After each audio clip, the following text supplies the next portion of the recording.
ஒரு காலத்தில் ஒரு சீடன் தன் குருவிடம் கேட்டான், குருவே, மனதை அடக்குவது எப்படி? அதற்கு குரு சிரித்துக்கொண்டே சொன்னார், மனதை அடக்க வேண்டாம் சீடா, மனதை நன்கு அறிந்து கொள்ள வேண்டும். ஆனா சீடன் அதை ஏற்க மாட்டேன் என்றான். நான் மனதை அடக்கி காட்டுவேன் என்று உறுதி பண்ணினான்.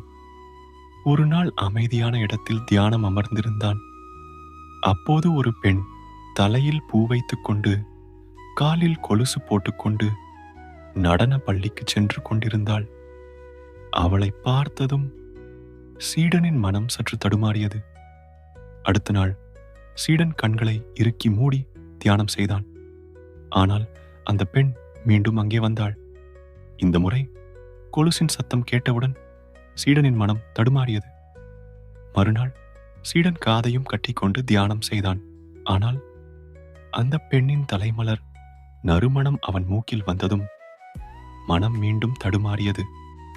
இதை தாங்க முடியாமல் சீடன் இன்னொரு நாள் கண்களை மூடி, காதையும் மூடி, முகம் முழுவதும் பெரிய துணியால் மூடி தியானத்தில் அமர்ந்தான்.